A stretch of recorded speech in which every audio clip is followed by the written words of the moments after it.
이 시간 아버지 하나님의 말씀을 선포합니다. 이 말씀이 은혜가 되게 도와주십시오. 전하는 자나 듣는 자나 다 같이 하나님의 은혜 안에 거할 수 있도록 저희들을 인도하여 주시옵소서. 예수님 이름으로 기도합나이다. 아멘. 의사 인사하시겠습니다. 오직 예수님밖에 없습니다. 다시 한번 하겠습니다. 오직 예수님밖에 없습니다. 아멘. 우리가 사람 살다 보면은 참 많은 문제 가운데 사는 것 같아요. 한 문제 해결하고 나면 또 한 문제가 생기고. 딱 살다 보면은 그냥 문제를 해결하면서 사는 게 우리 인생인 것 같아요. 예, 가정과 직장과 교회에서 내가 살고 있는 현 공동체 안에서 사는데 서로 내 말이 옳다고 막 주장을 해요. 나는 옳고 너는 틀리니까 안 된다라고 주장하면서 서로 다투고 마음이 상하게 되는 일들이 종종 있어요. 자기 주장하다가. 왜냐하면 내가 주장하는데 저 사람이 아니다라고 하면 기분 나쁠 거 아니에요. 기분이 나쁘다 보면 서로 싸우게 되겠죠.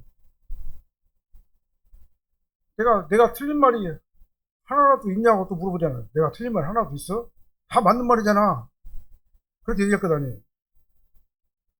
그러니까 이렇게 내 주장만 하는 이기적인 태도를 상대방은 어떻게 들리냐? 그냥 오늘 본문에 나온 것 같이 날카로운 꽹가리 소리로 받아들인다 이 말이에요. 울림이 없어요. 소음으로 들린다 그 말이에요.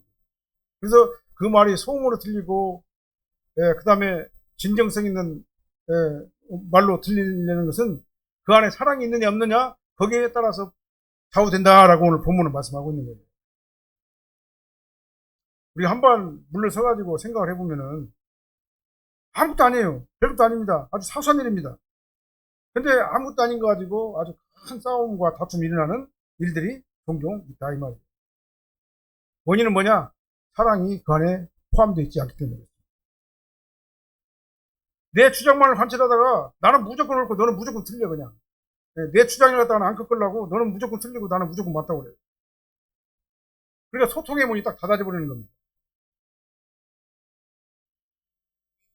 그래서 이렇게 우리가 서로 대화를 하고 서로 대화를 나눌 적에는요, 서로 상대방의 입장에서 이해하려고 하는 노력이 필요하다라고 오늘 본문은 이렇게 말씀하고 있는 겁니다. 그리고 끝까지 이게 내 주장만 고집하다 보면은요, 상대방도 어렵지만 나도 힘들어요, 사실. 피차에서 힘든 거예요.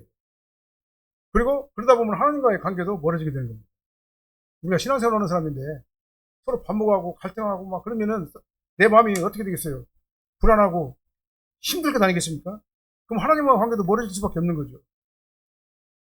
이렇게 이런 것들이 반복되고 길어지게 되면요 침체가 돼요. 영적으로 침체가 되고 기도도 막히고 찬송도 막히고 예배도 막히고 은혜도 사라지게 되고 예배를 드려도 그냥 예배 드리는가 안 드리는가도 모르겠고 그러다 보면은 신앙이 한계를 느끼게 되고 회의에 빠지게 될 수도 있어요.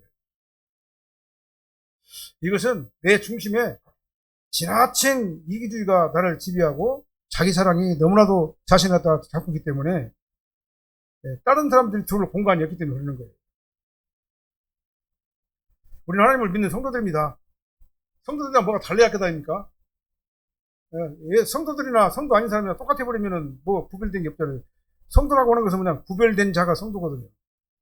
구별된 걸 뭐라고 해서 거룩하다 이렇게 말하는 것이죠. 우리는 내 힘과 내 능력으로 내 지식을 가지고 화려하고 더 강한 능력, 더 철저한 노력을 통해 가지고 어떤 문제를 해결하려고 하지만은 쉽게 해결되지 않는 경우가 되게 많이 있다 그 말이에요. 오늘 본문의 말씀은요, 문제를 해결하려면 어떻게 되느냐? 그건 바로 그 열쇠가 뭐냐? 하나님께서 공급하시는 사랑의 마음이 나를 지배할 때 그 문제가 해결된다라고 말씀하고 있는 겁니다. 결론적으로 말씀드립니다. 그래서 사랑이 문제 해결의 열쇠입니다라는 오늘 말씀의 제목으로 하나님 말씀 선포하도록 하겠습니다. 은혜 많이 받으시기 바랍니다. 전하는 자나 듣는 자나 같은 은혜가 이 말씀을 통해서 일어나게 되기를 바랍니다. 먼저 1절 말씀 한번 읽어볼까요? 내가 사랑의 방언과 천사의 말을 할지라도 사랑이 없으면 소리나는 구리와 울리는 꽹가리가 되고 사랑의 언어가 문제 해결의 열쇠가 되는 거예요. 아무리 화려한 방언과 천사의 말을 한다 할지라도 사랑이 없으면 아무 유익이 없는 소음에 불과하다 그렇게 말하고 있잖아요. 여기 사람의 방언은 뭐냐면은 옳은 말이에요. 설득력을 가진 말입니다. 틀린 말이 아니에요. 옳은 말이에요. 아주 정당한 말입니다. 아주 유창한 언어를 가지고 그 사람 갖다가는 그 사람에게 말하는 거예요. 이 말이 그러니까 틀린 말이 아닌 겁니다. 그 다음에 천사의 말은 뭐냐면 신앙적인 말이죠. 종교적인 언어입니다. 신앙적인 언어. 그러나 아무리 옳은 말을 하고 합리적이고 상식적인 말을 할지라도 그 언어에 사랑이 빠져버리면 그 말은 소리나는 구리와 울리는 꽹과리가 된다. 그랬어요. 소리나는 구리란 말은 뭔 말이냐면요. 그때 당시에 고린도 지역에서는 이방인들이 제사를 드릴 때 신을 부르는 소리가 뭘로냐면 구리를 갖다가 속이 빈 구리를 갖다가 나가지고 그걸 막 때리면은 그 진동이 해가지고 막 소리가 크게 난다 이 말이죠. 그런 도구를 가지고 신을 부른다고 그렇게 얘기를 하고 있어요. 근데 그게 소음이다 그 말이죠. 그렇게 아무 의미 없는 소음이 된다 그 말입니다. 아무리 신령한 신앙적인 말하고 성경 말씀을 잘 알아가지고 말씀을 다 깨고 뭐 성경의 지식이 아주 많아가지고 아주 신령한 언어를 갖다 구사한다 하더라도 그 안에 사랑이 빠지면 그건 울리는 시끄러운 꽹과리 같은 소리다 그 말이죠. 아무 울림이 없어요. 아무리 시끄럽게 소리를 쳐더라도 거기에 어떤 능력이 나오는 것이 아닙니다. 오히려 그 소음은 스트레스예요. 스트레스. 사람을 힘들게만 하는 거죠. 아무리 상식적으로 옳은 말을 해요. 틀린 말이 아니잖아요. 너 그렇게 하면 안 돼. 그렇게 하지 마. 그리고 성경적으로 하나님 잘 믿어야지. 신앙생활 잘해야 그렇게 하면 쓰겠어. 그렇게 말을 한다 할지라도 옳은 말이잖아요. 영적인 말이고 아주 좋은 말이잖아요. 근데 거기에 하나님의 사랑이 빠져버리면 그것은 영혼을 살리는 복음이 아니다. 그냥 구리를 갖다 막 두드리면서 그 가운데 딱 비어가지고 지금 공명이 잘 돼가지고 막 두드리면 엄청난 큰 소리가 나는 그냥 구리 소리밖에 안 들린다 그 말이죠. 그래서 우리는 한마디로 우리가 누군가의 대화를 나누잖아요. 관계를 형성하잖아요. 근데 그 안에 사랑이 없으면 뭘 따지면 법을 따져요. 법을 막 따져요. 네? 이렇게 하면 되고 저렇게 하면 안 되고 이렇게 하면 안 되는데 너는 왜 저렇게 했어? 막 지적하고 정죄하고 잘못된 것만 보이는 겁니다. 틀린 말이 아니에요. 맞는 말이에요. 네? 그 사람이 힘든 것은 그 사람 입장에서는 생각 안 하고 힘든 것은 당연하고 나하고는 아무 상관이 없다라고 생각을 해버린다 그 말이에요. 상대방의 입장을 무시해버리는 겁니다. 내 입장과 내 주관에서 볼 적에 틀린 것을 그냥 막 지적하는 거예요. 그러니까요. 왜 그렇습니까? 사랑이 그 안에 빠져있기 때문에. 이 사람의 관계는요, 뭘 가지고 우리가 사냐면요, 사랑의 관계를 가지고 그 관계가 형성될 때 그 관계가 아주 아름다운 관계가 되는 거 아니겠습니까? 그러니까 모든 사람들의 관계는요, 사랑으로 보게 되면, 사랑이라고 하는 그 프리즘으로 딱 보게 되면요, 모든 것이 다 이해가 되고, 모든 것이 다 용서가 되고, 모든 것이 다 가려지게 되는 거예요. 허물도 가려지게 되고, 용서가 되고, 이해가 되는 거다, 그 말입니다. 그러니까 모든 관계에서 반드시 필요한 게 뭡니까? 그 안에 사랑이라고 하는 첨가제가 반드시 들어가야 된다, 이 말이죠. 그러니까 사랑에 빠진 관계는 아무것도 아니다라고 본문에서 말씀하고 있는 거예요. 천사의 말을 하고, 그 다음에 막 아주 그냥 올바른 소리 하고, 사람의 방언이 올바른 소리거든요. 철학적인 소리, 지식의 소리, 올바른 소리, 바른 소리를 하는 거죠. 바른 소리를 갖다 막 하더라도 그 안에 반드시 첨가될 게 뭐냐? 사랑이라고 하는 그것이 첨가된다, 그 말이죠. 오늘 공과에 나와 있죠. 1 곱하기 100은 100이죠. 근데 0 곱하기 100은 뭐예요? 0이에요, 0. 이 공식은 뭐냐면 사랑이 있고 없고의 차이인 겁니다. 사랑이 있으면 100배가 되는 겁니다. 근데 사랑이 없으면요, 아무리 대단하게 보이더라도 그 값은 0이에요, 0. 아무것도 아니라고 오늘 본문에서 말씀하고 있죠. 아무것도 아니라고. 그래서 우리는 하나님을 믿는 성도요. 나의 옳고 정당한 주장, 우리 할 수 있습니다. 그러나 거기에 뭐가 포함되어요? 사랑이라고 하는 단어가 포함돼요. 사랑이라고 하는 것이 포함돼가지고 상대방의 입장에서 이해하고 용납하는 하나님의 사랑이 거기서 함께할 적에 사람을 감동하게 하는 영적인 울림이 막 일어난다 그 말이죠. 더 이상 꽹과리 소리가 아니에요. 시끄러운 소음만 내는 꽹과리 소리가 아니라 하나님의 사랑을 전달하는 막 울림이 있는 거예요. 울림. 아주 막 쟁 하면서 울리는 거예요. 그 사람 마음을. 그래서 우리는 하나님의 사랑을 전달하는 통로로 사용돼야 될 줄 믿습니다. 거기에 첨가되기 뭐라고요? 사랑이에요, 사랑.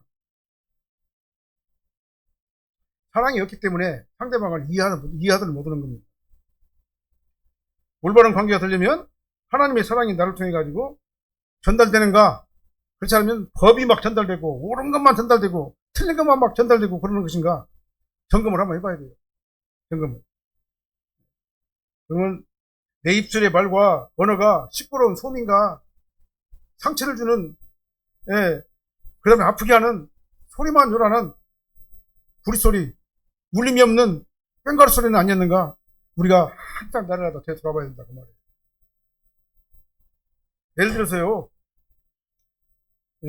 큰 시련을 당하고 어떤 교우가, 어떤 성도님이 아주 그냥 굉장히 큰 시험을 당했어요. 아주 어려운 일을 당했습니다. 자기로서는 감당할 수 없는 어려움을 당했어요. 근데 그 성경, 그 교우에게 욥의 세 친구들처럼 뭐라고 말하냐면은 성경 지식에 막 해박한 욥의 세 친구들처럼 어떤 집사님이 다가가가지고 집사님이 이렇게 어려운 것은 기도 안 해서 그래요. 회개하세요. 그리고 기도하세요. 옳은 소리죠. 틀린 얘기가 아니에요. 옳은 소리예요. 이건 그런데 이렇게 말하면은요, 그 위로가 아니라, 그에게는 큰 상처로 남을 거예요.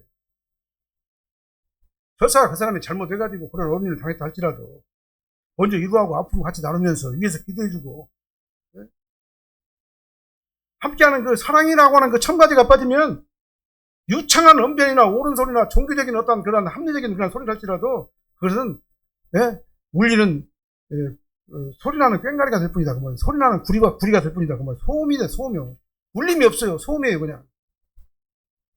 그래서 우리는 어려움을 당하고 있는 그런 사람들이 있다 하면은 우리는요, 그를 위해 가지고 기도해주고, 위에서 말없이 기도해주고, 그 다음에 함께 울어주고, 그 다음에 사랑의 헌신으로 함께 하는 자가 올바른, 사람이 아니냐, 그 말이에요. 올바른 성도가 아니냐, 그 말이죠. 정답 중요합니다. 정답 있어야 되죠. 근데 그 정답에 뭐가 있어야 된다고요? 사랑이 있어야 돼요. 사랑이 없으면 뭐가 된다고요? 율법이 됩니다. 법이 돼요, 법. 법으로 막 정죄하고, 판단하고, 그 다음에 막 지적을 하고. 이런 거 도구로 저는 바꿔줘버리는 거죠. 그리고 우리는 뭘 합니까? 사랑의 언어로 문제 해결에 할 수 있는 복된 저하임이 되실 줄로 믿습니다. 우리 한번 돌아봐야 돼요. 나는 오늘 옳은 소리를 했는가? 아니면 사랑의 울림이 되었는가? 돌아봐야 돼요. 그리고 옳은 소리에 뭐를 대야 되냐면 하나님의 사랑을 첨가시키길 바랍니다. 그래서 그렇게 되면 문제가 해결되는 겁니다. 내가 가는 곳이 밝아지는 거예요. 만약에 옳은 소리만 하게 되면요, 내가 가는 곳이 막 시끄러운 소음이 되는데 그 안에 사랑이 딱 첨가되면요, 내가 가는 곳마다 문제가 해결되고 밝아지고 그렇게 되는 거예요. 안 되는 일이 되게 되는 것이고.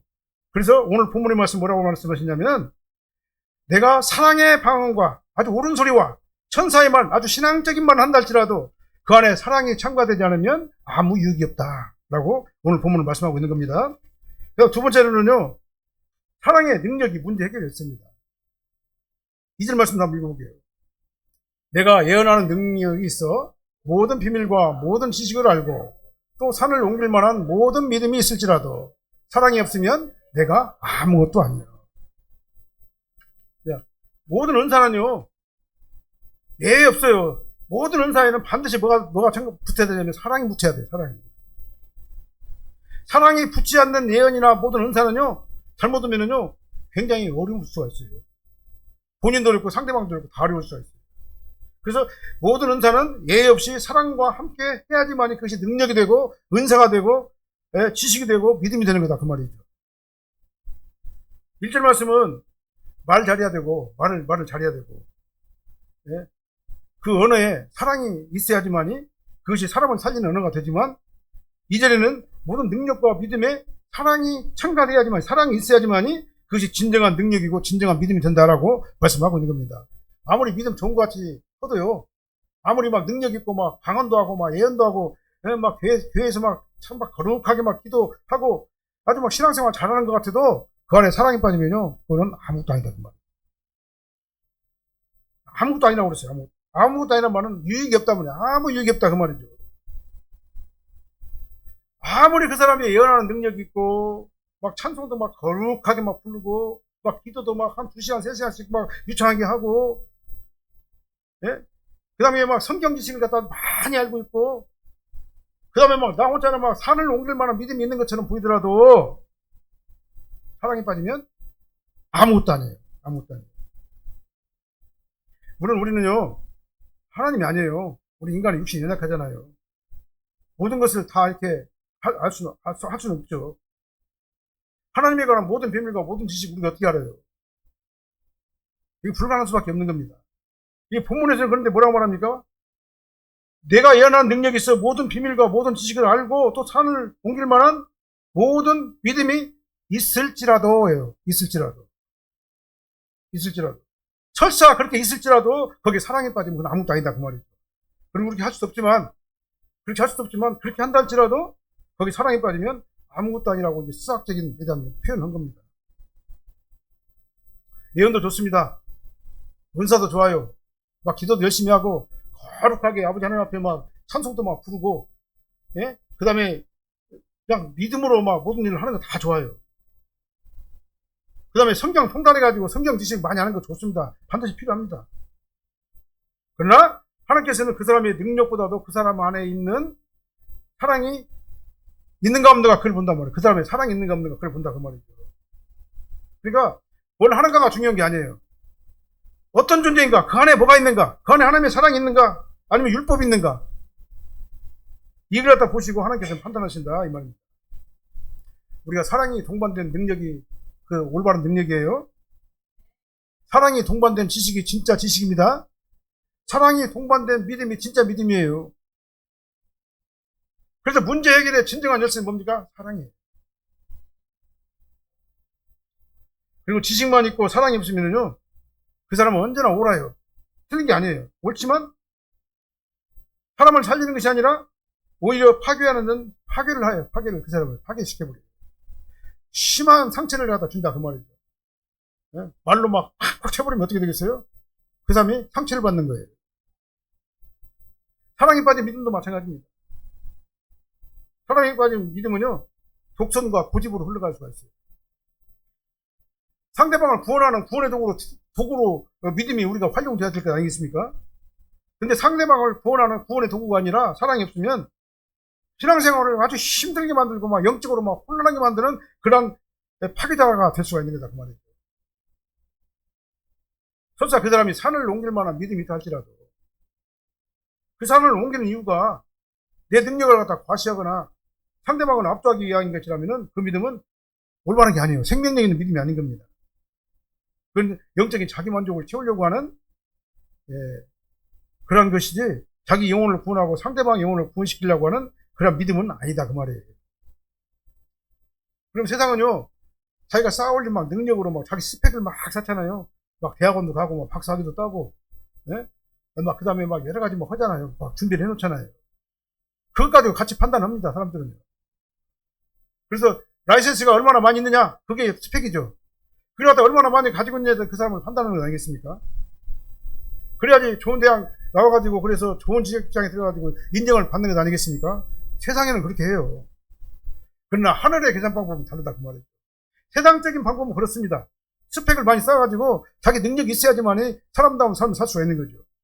그러나 하나님의 계산 방법은요, 아무리 대단한 능력이 있어도 그 안에 사랑이 빠져버리면 아무것도 아니다 그랬습니다. 나는 아무것도 아닌 겁니다.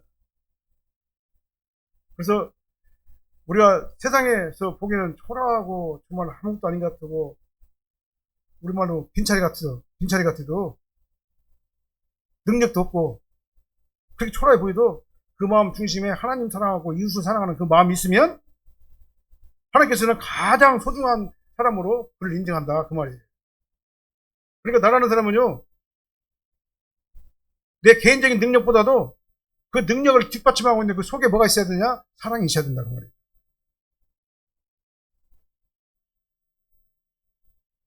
그 여부에 따라서 내가 달라지는 겁니다. 나의 판단을 갖다 다르게 하는 거예요. 그래서 사랑이 없으면요, 어떤 능력이나 믿음이라도 정당화될 수가 없어요. 적어도 신앙적으로는. 그렇다면 나는 아무것도 아닌 겁니다. 나는 아무것도 아니에요. 그렇잖아요? 나는 아무것도 아니라고 돼 있잖아요? 아무것도 아니다. 이 말은 뭐 아무 유익이 없는 것이다. 그가 말하는 능력이나 믿음은 가짜다. 이 말. 진짜가 아니다. 그 말이에요. 우리 잘 알아야 됩니다. 우리는 능력을 해나가는 믿음도 좋아요. 그 다음에 은사도 좋습니다. 그러나 그걸 잘못 사용하면 그건 오히려 자신을 망치고 다른 사람들도 엄청난 피해를 줄 수가 있다. 흉기가 되는 거예요. 흉기가. 자기가 가진 지식이나 능력이요. 상대방을 막 도려내는 흉기로 변하는 거죠. 그리고 하나님께 주신 그 은사를 내 능력처럼 또 사용을 해요. 그게 어떻게 그 사람 타락합니다. 이런 사람들은 어떻게 나가냐면 나중에는요. 돈을 요구해요. 돈을. 내가 너를 위해서 기도할 테니까 나 뭐가 필요한데 그거 좀 도와줘. 돈 좀 얼마 빌려줘. 돈 좀 빌려줘. 내가 반드시 갚을 텐데 내가 너를 위해서 막 이렇게 막 기도 열심히 하고 있어. 타락할 수가 있는 거예요. 잘못된 인생을 강요할 수가 있는 거예요. 이것을 갖다 뭐라고 합니까? 우리를 귀신의 역사다. 아무리 능력 있고 아무리 은사가 있고 믿음이 있는 것 같아도 이렇게 사랑에 빠져버리면요 귀신 역사가 일어나는 거다 이 말이에요. 그러나 그 믿음과 능력이 사랑이 함께하면요 문제가 해결되는 겁니다. 우리 사랑교회 본 성도님은요 내 능력이나 믿음을 내세우거나 나를 드러내는 도구로 사용하지 마시길 바랍니다. 하나님의 사랑으로 내가 가진 믿음과 영적 은사를 어떻게 나눌 것인가, 내 가진 믿음이 정말 상대방에게 어떻게 도움이 되게 할 것인가, 여기를 갖다 항상 염두에 두고 우리가 신앙생활을 하는 것이 올바른 신앙생활이다 이 말입니다. 그러면 어떻게 됩니까? 내가 하는 것이 밝아져요. 막힌 담이 허물어진다 그 말입니다. 내가 가는 곳마다 문제가 해결된다 그 말이죠. 사태가 조정이 되는 겁니다. 어떻게 결정해요? 사랑이 함께하는 능력, 사랑이 함께하는 믿음, 사랑이 함께하는 지식, 이런 모든 것들이 다 그걸 사랑이 함께할 적에 그 문제가 해결되고 그것이 내가 가는 곳마다 밝아지게 된다. 그렇지 않으면 내가 가는 곳마다 시끄러워진다. 그냥 요란하게 되고 상대방에게 피해를 주고 상대방의 살을 도려내는 그런 아픔을 주게 된다 이 말이죠. 그럼 세 번째로는요, 헌신도 사랑에 관해 있어야 돼요. 사랑의 헌신이 문제 해결에 있어야 되는 겁니다. 3절도 한번 읽어볼까요? 내가 내게 있는 모든 것으로 구제하고 또 내 몸을 불살하게 내줄지라도 사랑이 없으면 내게 아무 유익이 없느니라. 아무리 내가 모든 것을 다 내주고 막 자선사업도 하고 내 몸과 마음을 막 다 던져가지고 막 희생을 한다 하더라도 그 안에 사랑이 첨가되지 않으면요 아무 유익이 없다고 그랬어요. 아무 유익이 없다고.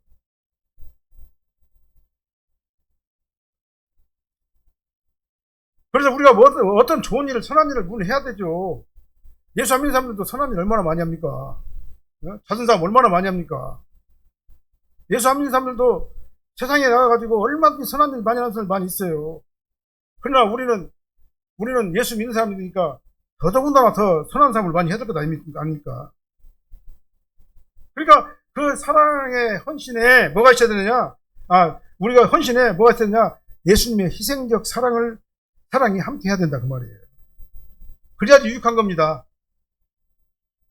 그 사랑이 나를 지배하지 않냐고 그 사랑으로 하지 않냐면요 뭐라고 했습니까? 내게 아무 유익이 없느니라 그랬어요. 여기 유익이 없다는 말은요 하늘 상급이 없다는 얘기예요. 하나님하고는 아무 상관은 없습니다 그 말입니다. 그래서 그 헌신과 수고는요 하나님과 아무 상관이 없고 내 영광을 갖다 받고 이 땅에 사는 동안에 고상한 삶을 살고 아주 의인처럼 살지는 모르지만은 그건 하나님한테 상급받는 일은 아니다 그 말이에요. 그래서 사랑이 없는 선행은 하나님의 장부에 기록이 안 되는 거예요. 그래서 헛된 일이다. 그래서 아무 얘기 없다. 이렇게 말씀합니다. 그래서 이웃을 돕는 행위가 진실한 사랑이 아니라 자기 만족의 도구로 사용하거나 어떤 반대국부를 생각하고 반대국부를 노리고 하는 것이라면은 오히려 그것은 독소화되는 것이다. 아무 얘기 없다. 이렇게 말씀드립니다. 예를 하나 들어서요. 어떤 자선가가 가난한 예술가들 갖다가 다 모아가지고 그들한테 도왔어요. 막 후원을 했습니다. 생활비도 대주고, 그 다음에 작업실도 만들어주고, 그 다음에 작업 환경을 만들어줘가지고, 그들이 아낌없이 그 예술 활동을 할 수 있도록 막 아낌없이 지원해줬어요. 좋죠. 그렇게 하는 게 얼마나 좋습니까? 그래서 가난한 예술가들은요, 모두 그를 막 존경했습니다. 아주 존경했어요. 근데 어느 시간이 흐르고 난 다음에 그는 그 후원을 갖다 빌미를 해가지고 반대급부를 요구를 해요. 예술가들의 사생활을 갖다 막 간섭합니다. 그 다음에 자신의 정치적 홍보 행사에 강제로 동원을 시켜요. 그리고 이 요구를 갖다 거부할 수밖에 만들어요. 만약에 거부하게 되면요, 본색이 드러납니다. 막 막말을 막 쏟아부어요. 이 배은받는 놈아, 배은망대한 놈아, 내가 너를 어떻게 너 도와줬고 내가 너한테 쏟아부은 돈이 얼마나 되는데 네가 나한테 그렇게 할 수가 있느냐라고 막 막말을 하는 거예요. 거부할 수 없는 그런 부담감을 주게 되는 거다 그 말이에요. 그 인격을, 그러니까 그 예술가의 그 고귀한 인격을 하찮은 어떤 그 구제에다가 봉속시켜버리는 거다 그 말이죠. 이 사람의 선행은요 가치가 없어요. 아무 이익이 없습니다. 사랑으로 후원한 것이 아니라 이걸 이용해가지고 권력이라고 하는 반대급부를 갖다 키우려고 정치적 목적으로 사용했잖아요. 많은 사람들이 구제하고 희생하고 헌신하는 일에 참여합니다. 참으로 아름다운 일이고 반드시 그렇게 해야 됩니다. 우리는 그렇게 해야 돼요. 이웃을 갖다 구제하는 일이 기독교인들의 아주 기본 도덕 윤리 아닙니까? 그러나 그 구제와 헌신 속에 뭐가 있어야 한다고요? 사랑이 들어야 된다. 다른 반대급부를 얻기 위한 수단으로 사용해서는 안 된다 그 말입니다. 세상 사람들은 그렇게 할지라도 적어도 우리는 신앙인은 그렇게 해서는 안 된다 그 말이에요. 그리고 사랑의 목적이 아니라 자신의 완벽한 이미지 변신을 위해 가지고 이미지 변신을 유지하려고 하는 헌신도 있어요. 아무것도 아니에요 그냥. 자기를 갖다가 치장하려고 하는 헌신이잖아요. 거기는 참된 기쁨도 없고 평안도 없는 것입니다. 그러니까 뭐가 반드시 첨가된다고요? 사랑. 하나님을 사랑하는 그 사랑이 이러한 그 헌신 속에 참여될 그 목적으로 그 이후로 우리가 헌신하게 될 적에 그것이 진정한 헌신이 된다라는 것을 말씀드립니다. 사랑으로 관계 맺으시길 바랍니다. 그것이 가장 건강한 관계가 되는 것입니다. 사랑으로 관계를 맺지 않는 관계는요, 아까 말씀드렸죠, 법이에요, 법대로 옳은 말만 하는 겁니다. 옳은 주장만 하는 거예요. 너 왜 이렇게 해야 되는데 이렇게 안 했어? 이게 바로 법이죠. 그럼 사람들에게 얼마나 그 사람의 심장을 갖다는 올인해는 그냥 상처가 되냐 그 말이죠. 내가 준 사랑은 기억하지 마시길 바랍니다. 바로 잊어버리시길 바랍니다. 내가 준 사랑은요. 그리고 상대방이 나에게 준 사랑은 막 영원히 간직하시기를 바랍니다. 상대방이 나에게 베푼 호의와 사랑은요, 영원히 간직하고, 내가 상대방에게 베푼 호의와 사랑은요, 그 즉시 잊어버리시길 바랍니다. 어떤 반대급부를 요구하지 마시기를 바랍니다. 상대방이 나에게 베푼 호의와 사랑은 다 잊어버려야 돼요. 그러고 난 다음에 내가 해준 것만 기억을 해야 돼요. 그럼 매사에 막 서운함이 나를 막 지배해야 돼요. 이 사람은 뭐예요? 비정상적인 사람이에요. 사랑이 없는 것과 같다 그 말이에요. 내가 너 때문에 어떻게 참고 살았는데 이것이 아니라 당신이 있어가지고 나는 참으로 행복합니다. 이걸로 바뀌어야 되는 겁니다. 뭘로 바꾼다고요? 우리 생각의 방향을요? 사랑이라고 하는 그 첨가제로 우리의 생각을 다 바꿔버려야 된다 그 말이죠. 그러면은 오해가 사랑에 들어가면 어떻게 됩니까? 이해로 바뀌어요. 오해를 사랑으로 딱 바꾸면은요, 이해가 되는 거예요, 이해가. 상대방도 유익하고 나도 유익하게 되는 거다 그 말이죠. 그래서 우리는 오해를 바꿔가지고 하나님의 사랑을 바꿔서 뭘로 만들어요? 이해로 바꾸시길 바랍니다. 그래서 하나님의 사랑은요, 모든 은사가 정상적으로 작동되게 하는 거예요. 그 다음에 모든 헌신도 정상적으로 작동되게 하는 게 바로 하나님의 사랑인 겁니다. 그 사랑이라고 하는 첨가제를 활용하시기 바랍니다. 사랑이 있으면요, 모든 문제에 대해서 해결되는 거고, 내가 가는 곳이 밝아지게 되고, 평화롭게 되고, 화해가 되고, 조정이 되고, 아름답게 된다는 사실을 잊지 마시기를 바랍니다. 예, 그래서 사랑이 없으면요, 소음이요. 아까 말씀 법이에요, 법. 그냥 율법이에요. 판단하고, 정죄하고, 때리고, 부수고, 예? 그렇게 할 수밖에 없는 거예요. 거기다 사랑을 첨가가 되면은 이해가 되고, 그 다음에 이해가 되게 되고, 사랑을 담아가지고 하게 되면은 모든 문제가 해결된다. 교화연들의 능력에 사랑을 담으시길 바랍니다. 우리의 말 속에 사랑을 담으시길 바랍니다. 우리의 헌신 속에 사랑을 담으시길 바랍니다. 그러면은요, 해결되는 겁니다. 해결되지 못할 문제가 아무것도 없다라는 것을 다시 한번 말씀을 드립니다. 기도하겠습니다. 하나님 감사합니다. 우리의 말 속에 사랑을 담아서 말을 하게 도와주십시오. 우리 능력에 사랑을 더해가지고 아버지 하나님 정말 능력을 발휘하게 도와주십시오. 우리의 헌신에 사랑을 담아서 아버지 하나님 정말 헌신할 수 있도록 인도하여 주시옵소서. 그래서 내가 가는 곳마다 밝아지게 도와주십시오. 내가 가는 곳마다 문제가 해결되게 도와주십시오. 내가 하고자 하는 모든 일들 속에 하나님의 크신 은혜와 사랑이 넘쳐나게 하여 주시옵소서. 예수님 이름으로 기도합니다. 아멘.